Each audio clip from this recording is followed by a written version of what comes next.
So I go to the ER and they're like, do you have a liver problem? I was like, how do you know? They're like, you're totally yellow. And I look in the mirror, I'm yellow. My eyes are yellow. So basically my gallbladder had been producing all these extra stones that clogged my bile ducts. So my liver quit working. So I was like probably hours away from going septic. They were able to fix it. But all of my kids, my wife are gathered around the hospital bed. They're all singing. They're like, Dad, are you going to heaven? I was like, I might be. I don't know. So like my mind felt fine, but just my body was like shutting down. Yes.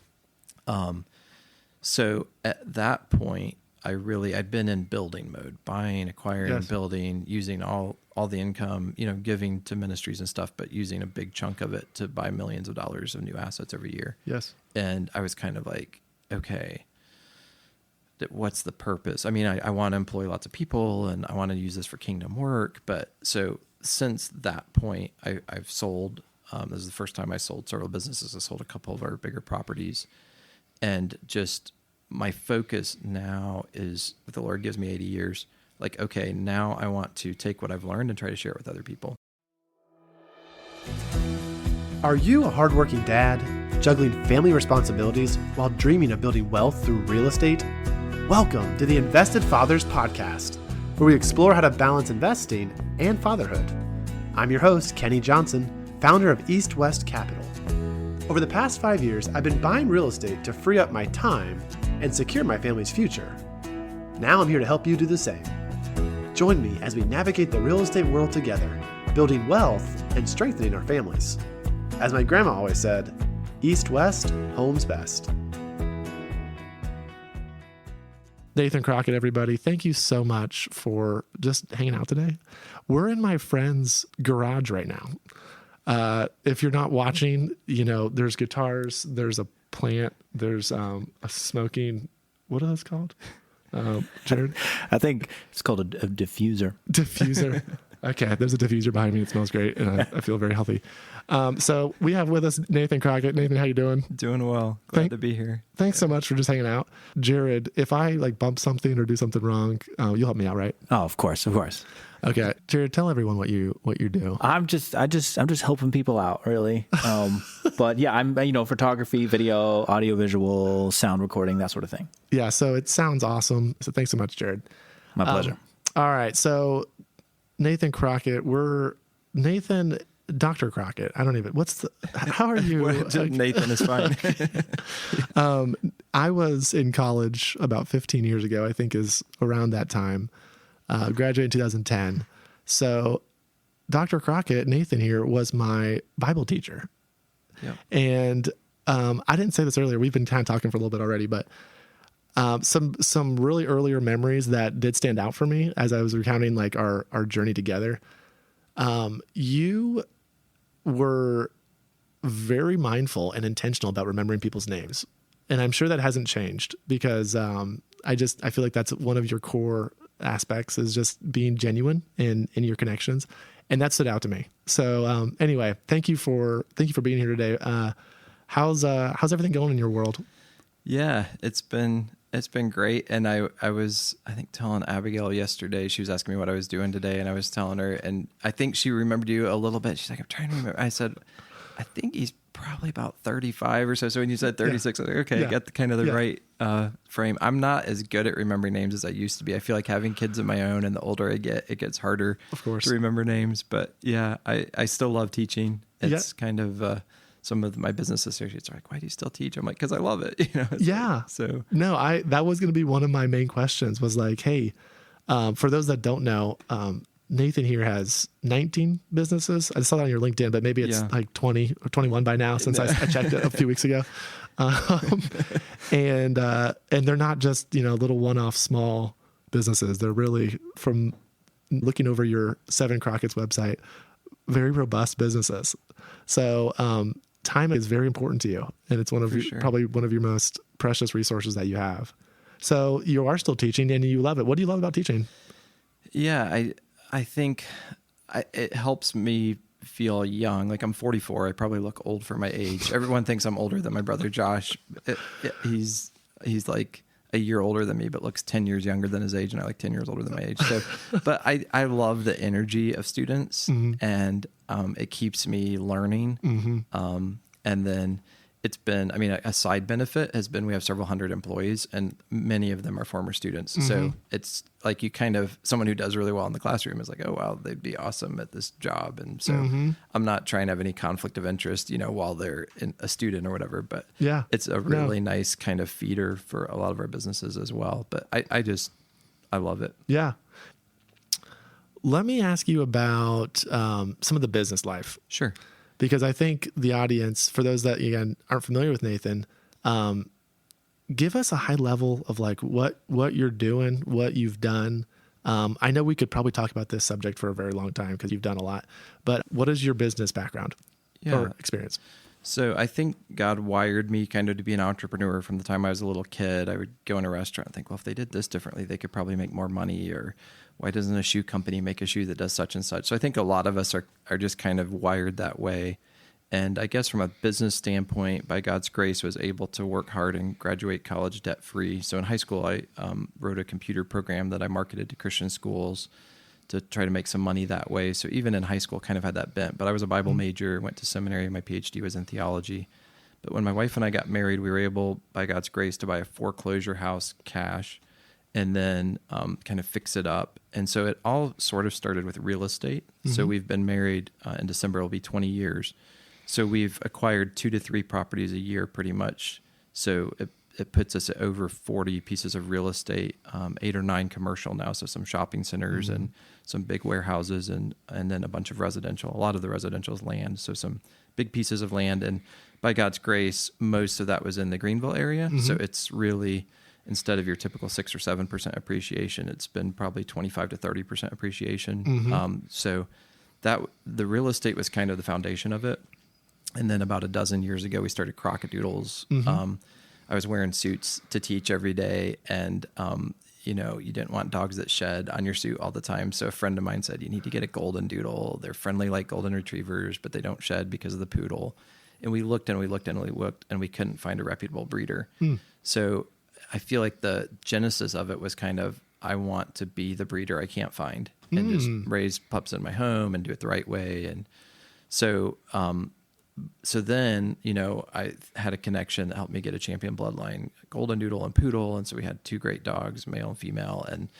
But then I was like, whoa, what if there's no one to buy these pups? Right. So I was, I started as kind of the Wild West of the internet and Facebook marketing and all that. And so I think I bought 20 or 30 domain names at that time. At one point I've had over 1,000, but I've let some of those expire. Probably have 500 or something now, but for all the businesses, but bought all these domain names and started A/B testing and just seeing what got the best traffic. So when we started, we were just doing golden doodles. So like best golden doodles, golden doodle pup. So basically I still needed 2 years for the mom to be old enough and health testing and all that. So during that 2 years, I was just building kind of a waiting list. And, towards the end of that 2 years, it was maybe we were getting 5 or 10 emails a day of someone that wanted to be on the waiting list. We weren't taking deposits yet. So when we had our first litter of 12 pups, I think it was close to 1,000 names that I had like in an Excel spreadsheet that I was emailing and saying, hey, you can put, I think at the time it was a $200 deposit and the pups are $1,400 or something like that. Yeah. You can put in a deposit. And I sent that email out, I think it was pretty late at night or 10 p.m. or somewhere. I don't remember for sure. But within like a minute or two, I realized we had way more than 12 deposits. So I emailed everybody back and I said, stop. I'm going to have to refund. So I'm going through PayPal, like looking at the second that the deposit was made. So I take the first 12, you have a pup, and everyone else, I'm so sorry. You have to wait for the next litter. And they're like, well, when's your next litter? I'm like, a year from now, because we're going to do 1 litter a year. So they're like, so I realized like, wow, there's this demand for home-raised pups for doing it the right way. But like, I didn't want to go put a barn in my backyard, like, it was like, what do we do now? And then I had some like former students who were like, hey, man, we see your kids with all these puppies. What's that like? How much did that cost? And I was like, well, 10 to 15,000 to get the professional camera and all the websites and the dogs. And they're like, well, we can't afford that. So I came up with this idea. What if I buy you the dog? And we needed basically 6 females, one male could surface 6 females. Yes. So I'll buy you the dog. It'll be your family pet. When you have pups, I'll help you sell the pups because I've got a ton of people on a waiting list, and we'll split the profit 50-50. So I think I was the first one to do that particular arrangement, and then that spread like wildfire. I was about to say, I don't know anyone else that does the Crockett Doodle, and so I'm sure there are others out there, Right. But that seemed like a very like new, where people weren't doing it. Yeah. And you also mentioned like new, internet, Facebook ads, like all these things were new. Right. Even at the time, like the people we were competing against, their photography was like really blurry and they were standing above the dog. And so I was one of the first ones to really do professional type photography of the puppies. And so now a ton of people have copied what we've done. But so that started sort of the pet businesses. And then I launched several others off of that, like Castle Crates, doing furniture quality dog crates for people. And then we bought a dog groomers, kind of a top of the line dog groomers, which we're thinking about franchising, bought a building downtown on Main Street and did Dapper Dog, the pet boutique. So most of the pet businesses, we have a retreat center, Elijah's Harbor, which is with hospitality, 200 acres, 23,000 square foot main house and 6 other homes on the property. And some of the caretakers of that wanted some extra income because it's a ministry. So we let families stay there like an 80% discount of what they would normally pay for a 5 or 6 bedroom house or whatever. And so we said, hey, you should raise some puppies and they're not into puppies and they're like, we're cat lovers. Well, so I was like, okay, that's interesting because I've never been into cats. Right. But on that time, it was a time when I was buying up businesses on Biz Buy Sell, and I saw a well-known cattery in Charleston that had these Bengal cats that looked like kind of like leopards or tigers, like 6 generations back. They were interbred with an Asian snow leopard. And so they're cats that act a little more like dogs. Anyways, so we started a Bengal cat business, which is very small. So a few of the 19 are actually really small, but it's their family and then the family that runs a horse farm with us, the McGonagals, were doing the Bengal cats. But for the most part, our pet stuff is focused on dogs, a little bit of cat stuff. And then the other businesses, just real high overview. So it was mainly pet stuff. Then the opportunity came for Elijah's Harbor to buy it for pennies on the dollar and keep using it for Christian Retreat Center. So we did that. That was kind of our toe into hospitality. Bought a wedding venue here in Taylor's on Locust Hill Road. And then basically at some point it was kind of like the first several years was like any money I make, I'm just going to reinvest it in Crockodoodles, partly for the tax purposes. It was like, I don't want to pay tons of taxes. So if I make $500,000 this year, I'll buy $500,000 worth of dogs to put in guardian homes. If I make $3 million this year, I'll do $3 million in advertising to get a waiting list of several thousand people. So we never have to worry about a pup going unmatched. But at some point it was kind of like, okay, we've got all the advertising we need. We have a huge waiting list, all these dogs, what do we do? And that's when like, hey, let's look for a property that we could invest in that would be an appreciating asset, but that our family, because we kind of like work really hard and then play really hard during the summers, so to speak, at the university. So that's when Elijah's Harbor came up, and we'd been buying land and other properties. And then I was invested in the stock market and had done well, like maybe averaging 45% returns the first few years I was invested. And then kind of saw COVID coming from friends in China who said it's way worse than they're letting on. So basically, I'm not a fan of shorting, but I basically used options to short the market the whole way down, bought back in at the bottom. And I was used to, making, I don't know how much in a year, like in the market, a couple 100,000 in dividends and stuff. Maybe a good year was 400,000. And in a few months made like millions, like probably just around 7 million in the market. Wow. And then I felt like, okay, it had dropped way too quick, but I think it went up way too fast. So I was like, I want to pull out my profits. Yeah. So, and it was perfect timing because it was right during COVID. So there were people who'd run a business for 25, 30 years and they're like, we're ready to get out. So I bought a restaurant during that time, which I've since sold, Joy of Tokyo, but a couple service businesses. And that's when I got into aerospace, and the Lord just worked out the right opportunity with the right person. And bought my first aerospace company and bought the warehouse. And that's been super, way more profitable in many ways than all the pet stuff and everything. So it was just right timing on that, using the money from the market for the right thing. So like if you look at 7 Crockett's, which I'm redoing that right now because it's way too long. I'm trying to categorize it better. But basically the pet businesses I started and the other businesses I bought. So tarps.com, I bought all 3 of the main aerospace companies we bought. And we've bought out almost a dozen different of our competitors now, but most of them we've just subsumed. But three of them we've kept as standalones. 2 in Florida and 1 here. We had a California one that we just moved to Florida. But thank you so much for mapping all that out. I feel like the whole episode, I would just love to hear all of the business thoughts, struggles, How did you do that? What was your mindset here?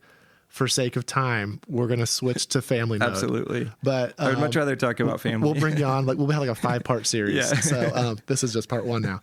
No, but so let's, usually my next question is, you've done such great things. You've talked a little bit about how you're wired, like we're going to the restaurant and being like, hey, if they would have, done this, or these shoes, like, why don't they make shoes that do this thing? Right.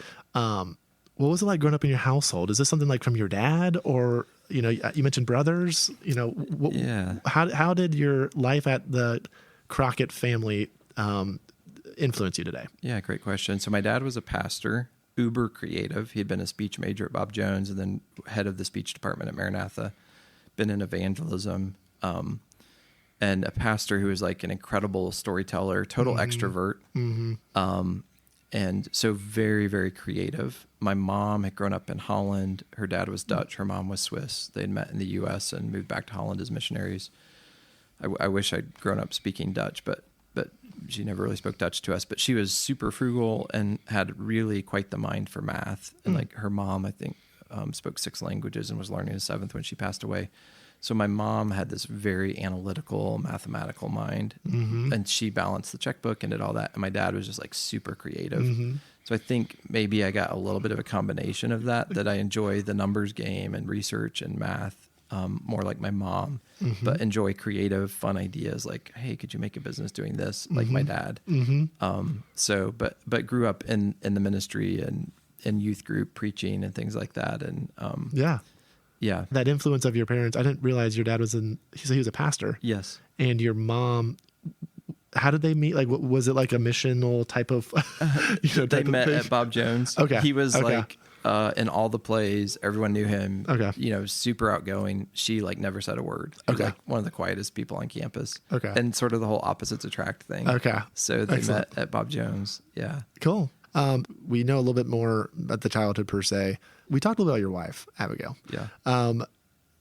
And even when you just said opposites attract, I feel like we were talking a little about that in regards to extroverts, introverts. What's it been like sharing this whole experience of what you just described business wise with your wife? Yeah, it's actually been interesting because her dad, Mark Minnick, pastors Mount Calvary Baptist Church in town. I have a ton of respect. I love my in-laws. They're fabulous. And my dad passed away when he was 61 from cancer. So he didn't get to really watch my kids grow up. I think Shepard was 2 at the time, my oldest, who's 13 now. So, but I have a really close relationship, I think, with my in-laws. But she grew up almost like she knew I was a Bible major, my PhD in theology. I was teaching at the university.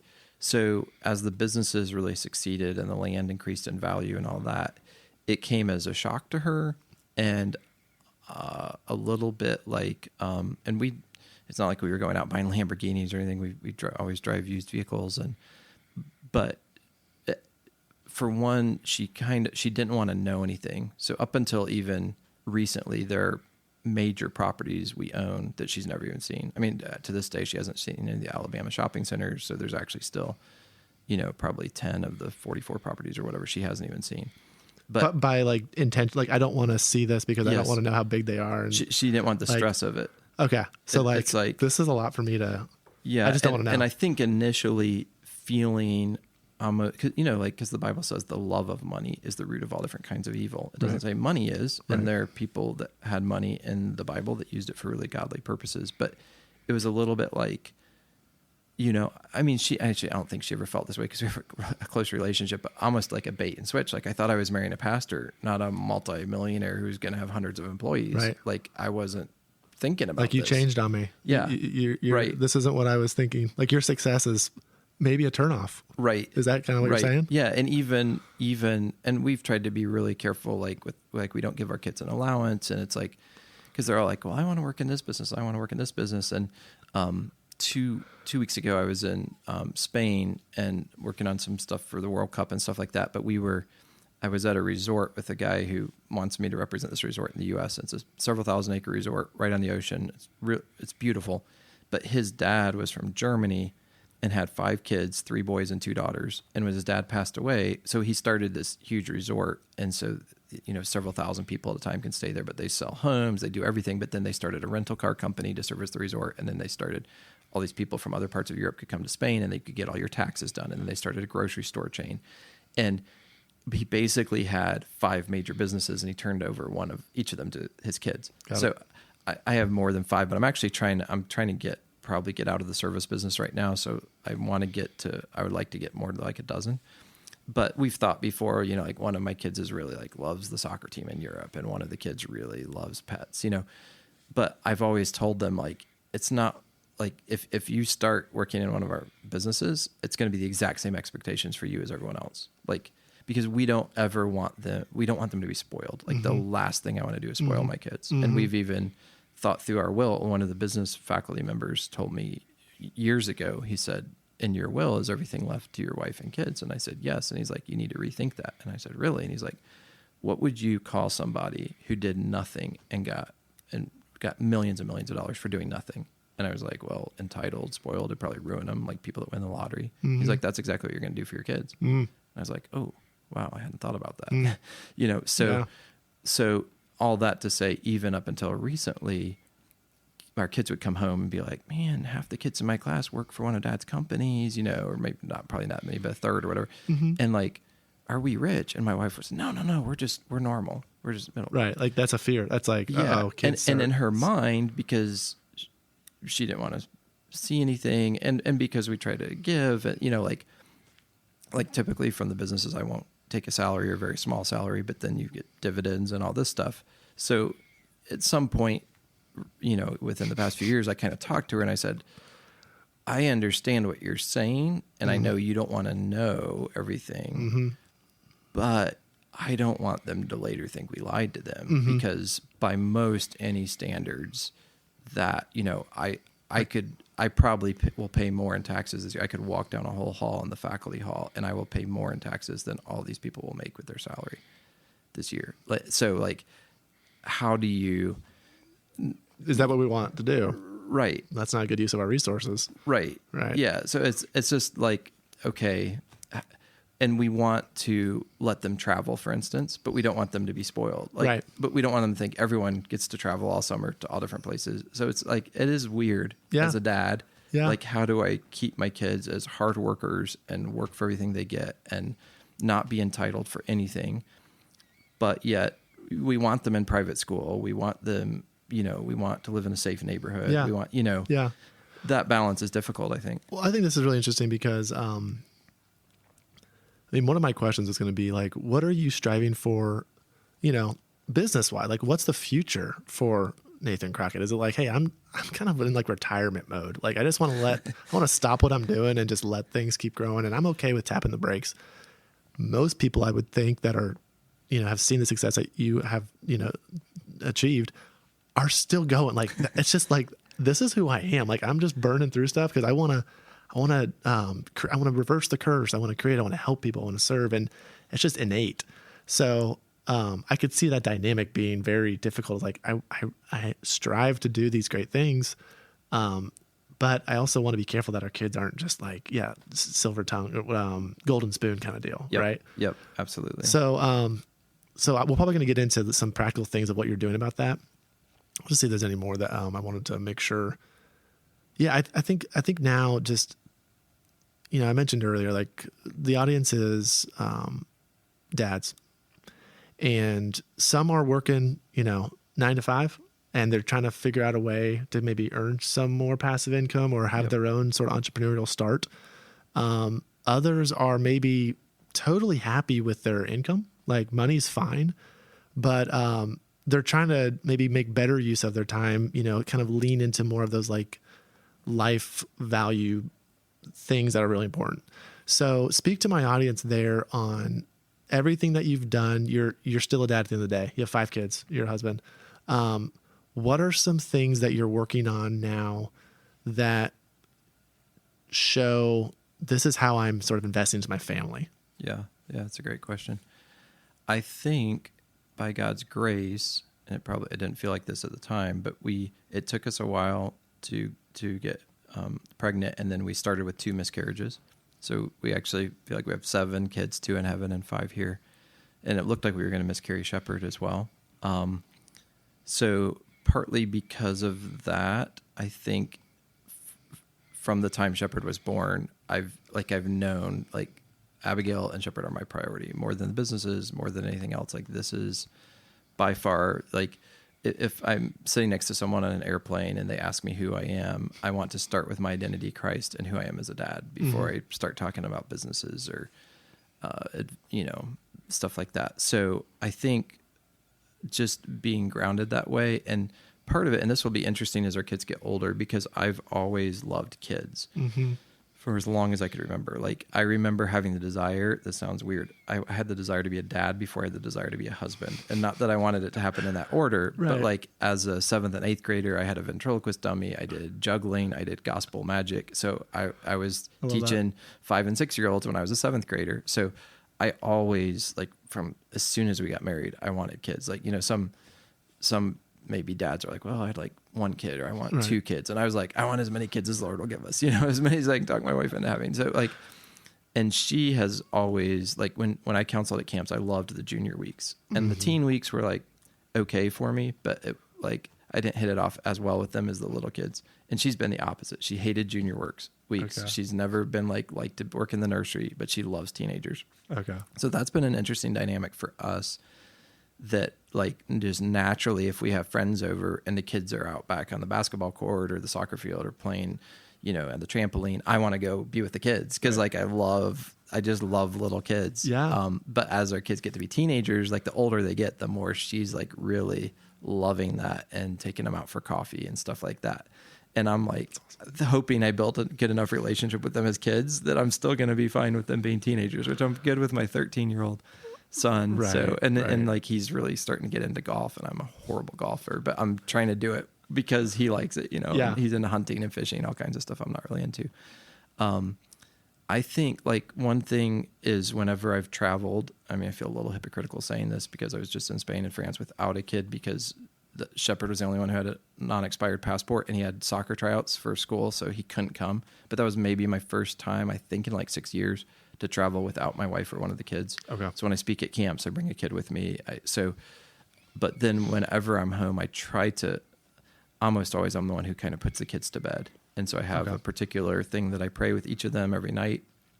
And especially when they're younger, try to read to them. And just, we haven't been as great. Some families have really consistent family dinner time. I a lot of times pick the kids up from school and take them out to eat. I mean, today Shepherd has a game at Hampton Park, and Lillian has cheerleading tryouts. So it's like, I was just texting Abigail before coming over here about who's picking up who, and with 5 kids, getting them all in the right place at the right time. And we're not always sitting around the family dinner table. We try to, weekends, like Saturday mornings, I take the kids to Panera Bread and order the baker dozen of bagels. And then we do that. And then usually if the weather's nice, we go on a hike or something like that. So we kind of have these routines that I think are helpful, but just like everyone says it. I mean, and you're about 10 years younger than me, but your kids grow up so quickly. Like, I mean, I feel like yesterday Shepherd was in kindergarten, and now he's almost as tall as me. I think he's going to end up being like 6'4". He's going to be a lot taller than me probably, but it's like you blink and it's gone. So that's, the businesses I enjoy, that we get to employ hundreds of people, and that's awesome. And even teaching, like I sometimes tell my students, like, I think I genuinely love you. Like I'm doing this just because I want to. I try to reinvest the salary back in leather study Bibles and all that. But I don't love you the way I love my kids. Right. I'm excited to see my students, but I'm overjoyed to see my kids. Yeah. So no, I think that's something that a lot of dads, if they haven't experienced it yet, I know when I was 30, I thought to myself, I need to be there for my customers. It was a customer service role. And there was just this like pull toward like, this is your duty. Like if they ask for something, like you kind of have to say yes. But what ended up happening is I was putting my wife and my family second so many times. Hey babe, sorry, I'm going to have to work late today. And then this is out at Lake Kiwi. So there's commute and there's just all these things. And someone wants to, there's a truth. Every yes is 1,000 no's. Yep. And if that no is to my wife, it's a little more, no, I wouldn't, my wife's my most important person. So, I see that in what you're saying with the students, because I feel like you could just easily pour yourself into all these, ripe minds and then your businesses. But there needs to be a line there of like, my family is more important. So I need to be careful. If you wouldn't mind, this was a thought I had as you were speaking. You're not a perfect dad. There's things that you've messed up on, and we all struggle in different ways as dads. I've been told advice recently, like, be where you're at, that sort of distraction, the focus of like, being on your phone or, my daughter wants to do this thing and I just don't want to be on the ground because my back hurts a little bit. Could you maybe share with us something that has been a struggle and maybe still is a struggle as you are dadding that maybe we could learn from? Yeah, I think the first thing that comes to mind is almost precisely what you said, to be where you're at, because I've always, and maybe this might help a little bit in explanation, that one of our 5 kids, like each of them have different gifts and so on, but one of them, from the time he was young, it was pretty clear he was wired differently in the sense, like during COVID, he would get up before my wife and I, and he was probably 3 at the time, and he'd be out in the yard like at 6 a.m. looking for lizards and stuff like that. And he would keep doing it. And like he would skip breakfast and we'd maybe take something out for him to eat. And then like at noon, I'd be like, hey, it's lunchtime. And he'd be like, oh, just a little bit longer. Like he had this crazy focus and attention span for his age. And he was from the very young age, really gifted at math and so on, but just, wouldn't maintain eye contact, just several things that were kind of different than the other kids.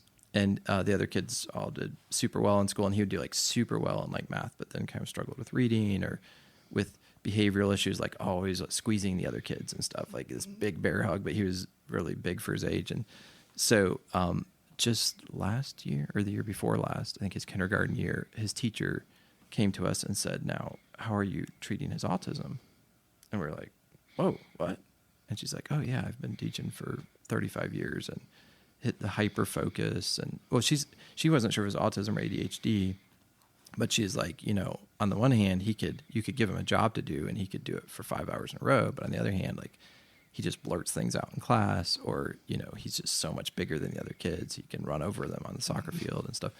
So like, it was funny because we were talking about when we came home, and I was kind of like, I don't think he's autistic because he's exactly like me. And my wife's like, yeah, I think you're on the spectrum. I was like, for real? And she's like, yeah. I was like, I never knew that. Yeah. So we started like looking into this stuff. So I think some kind of Asperger's, autism, and I think it explains why it could be hyper focused on starting a business and stuff. But and like my natural bent is towards the kids, but like a lot of times I'm not nearly relational enough with Abigail. So I think that to your point is like so 3 years ago, that's kind of a long story, but on a spring break, I went in, I thought I had kidney stones because I'd had those before, and we were going to go to our place on Defusky Island, and you have to take a boat to get there. There's no bridge and stuff, no hospital. One guy on the island has a helicopter and stuff, but we were like, there's no hospital. I probably shouldn't go there with kidney stones for a week. So I went in to get some testing done just to see what was going on with the kidney stones. Well, the next day is a Friday, and we're leaving that day. Like I'm going to teach 4 classes, and then we're going to leave to go to Defusky. And I get this call. I'm giving a Bible doctrines quiz, and I get a call from a local number that I don't recognize, and they call me like 10 times in a row. So I step out of the room. I see they leave a voicemail, and it was the doctor of the clinic. And she's like, I can't believe they let you leave last time. All the test results got in. Your bilirubin counts are like 40 times what they're supposed to be. I can't believe you're probably totally yellow right now. You need to go to the ER like immediately. And I was like, well, I've got 4 classes to teach. I'll finish teaching. Then she's like, no, go. And I was like, well, I've got 35 minutes left in this class. She's like, no, tell this class to go back, go to the ER. I remember you have 5 kids. You've got to deal with this. So I go to the ER, and they're like, do you have a liver problem? I was like, how do you know? They're like, you're totally yellow. And I look in the mirror. I'm yellow. My eyes are yellow. So basically my gallbladder had been producing all these extra stones that clogged my bile duct. So my liver quit working. So I was like probably hours away from going septic. They were able to fix it. But all of my kids, my wife are gathered around the hospital bed. They're all singing. They're like, Dad, are you going to heaven? I was like, I might be. I don't know. So like my mind felt fine, but just my body was like shutting down. Yes. So at that point, I'd been in building mode, buying, acquiring, building, using all the income, giving to ministries and stuff, but using a big chunk of it to buy millions of dollars of new assets every year. Yes. And I was kind of like, okay, what's the purpose? I mean, I want to employ lots of people and I want to use this for kingdom work. But so since that point, I've sold, this is the first time I sold several businesses. I sold a couple of our bigger properties, and just my focus now is more on, okay, I feel like, I was like 42 or something, but so maybe halfway through life, if the Lord gives me 80 years, like, okay, now I want to take what I've learned and try to share it with other people. And I hired kind of a team to manage the CEOs of all the businesses. Before that, they would all answer to me, but now they answer to a team. Mm-hmm. So if someone at Dapper Dog has a problem, they can talk to the assistant manager. If they can't solve it, they'll talk to the manager. If they can't solve it, they'll talk to the CEO. If he can't solve it, he'll bring it to this consultancy group. And I meet with them 4 times a week, 4 days a week. So that took a lot of pressure off. Mm-hmm. And so I started, I'd had a Facebook account before. I had a LinkedIn account, but I hadn't posted anything. But now I post like 6 times a day on LinkedIn. Mm-hmm. Because I pre-schedule them, and I post on faith, family, and finance. And it's like, okay, now I want to take what I've learned and try to share it with other people. And I want to keep all this going. I don't want to just like sell all the businesses or something, but I want to use, if the Lord gives me the second half of my life, I want to use it investing in others the way people have invested in me. So, but with back to my kids, I think it's so easy for me, even just to, a couple weeks ago, one of my LinkedIn posts kind of went viral with like over 1,000 comments and hundreds of thousands of engagements every day. So I'm like looking at that, but then like, here are my kids. So right. I try to put my phone on the charger when I get home. So I'm not tempted to do that. But kind of to your point, I remember when my oldest daughter was probably 2, I would go, when I had hours off when I wasn't teaching, I would go get them in the nurseries and stuff and take them to the playground. And so, I'm being a good dad. I'm on the playground. I'm pushing her in one of those little swings that they can't fall out of. Yeah. She was maybe 3 actually. And I'm like doing a Facebook post or something. So I'm pushing her with one hand. I'm doing the Facebook post with the other hand. And she's like, Dad, I need you to push me with 2 hands. So I was like, okay. So I put the phone in my pocket and I push her.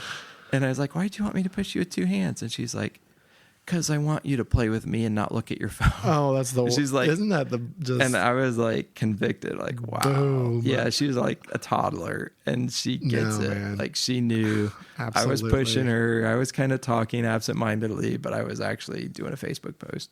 So we have been there. Yeah, I have been there. No, that's really good. They do know. There's. I mean, I know everyone says this. They're smarter than you think. Yeah. They see more than you think. Yep. And I'm sure now that Shepherd's 12, and how old is Genesis now? She's 6. So I probably need to update the website. That's great. Probably sell verse 5 on the website, but yeah. Man, that's you are in the thick of things as dad for sure. Yeah. With Shepherd just entering now this tween teen time, and so that's really good. Thank you for sharing all that. I love, those. I don't know if you call them last straw moments, but those perspective shifts in the hospital. I had no idea that story, by the way, but that's kind of lets you see what's important in life, what I want to do that's maybe I haven't been doing. And, you could have started selling things, but I think a great, solution was I want to build this infrastructure that frees up my time. I think that's a really cool thing. And even now, for those that, haven't checked your LinkedIn, you say pretty clearly, I'm not looking for anything. I'm just trying to help. Right. Which I feel like as a sales could be seen as a salesy thing. Like, what are you really trying to do? Right. But I genuinely feel that you are trying to help people. And you've seen success, and even the LinkedIn, I know you're like a top contributor with, 1 million engagements and different things. But thank you for your time, Nathan. I think we're going to probably just leave the show with sort of that final thought, the takeaway. Maybe there's a question I didn't ask that you'd like to share, but what could you leave us, these invested fathers with today that would just be a help, tip or trick in dadding? Yeah, I think just the importance of priorities. I think like the older you get, you realize how short life is. I mean, on LinkedIn, I saw someone today, this visual, like how much time we think we spend with people. And it's this solid graph, and like how much time we actually spend with them. And there's this little line here and there. And like, if you're thinking like, oh, someday I'll spend time with my kids, someday I'll take them to the park, like someday kind of never comes. So like as a Christian, I believe my first priority is to God, and then it's family, and really, and something that I need to work on is my wife first, and then my kids, because it's so easy. I think like it's not like my wife has soccer games, like it's so easy to devote a lot of time to the kids, and then your spouse not really spend much time with them, but just keep those priorities in line. And I know it is hard, especially when you're building a business. If you're doing that, it is super hard because, it's like, and or you cheat sleep. I did that for a while. I was like going on 3 or 4 hours of sleep a night for, I don't know, 3 years or something like that. And that's not good either, So it's hard to do everything. I think Dr. Bob Sr. said duties never conflict. I'm like, I have no idea where he got that from because I feel like they conflict all the time. Right. So it's just, what are you going to prioritize? And your kids are so valuable, and just trying to think of creative, I have silly stories that I've told the kids since they were little, or fun little games that we play that are, my wife sometimes says, if your students saw you doing this, because it's just crazy stuff, but it's just like making family memories. So yeah. Cool. Nathan, thanks again for your time today. And looking forward to keeping up on your journey. Hey, if our audience wanted to see what you were doing, how would you direct them in that? Yeah, I mean, they could go to 7crockets.com. We're kind of rebranding the businesses. We're under the umbrella of Growspoke for tax purposes, and GROW, they each stand for something, and we might bring other companies in that we would have basically free consulting services for them, because we've tried to mix our accounting and all that where we can have a lot of synergies that we don't currently have. So we have retreats every year for the Growspoke companies. But 7 Crockett's is kind of just a family website I started where I list the businesses out. Or if they're on LinkedIn, they could, it's just Nathan Crockett on LinkedIn. But excellent. Yeah, thanks so much for the chance to do this. Yeah. It's great catching up with you. No, this was awesome. I loved every second of this. Thank you very much. No, I appreciate it. Thank you for listening to this episode of the Invested Fathers Podcast. If you liked this episode, we would love for you to click subscribe and leave us a 5-star review. We appreciate all of your hard work as a father and look forward to our next episode together.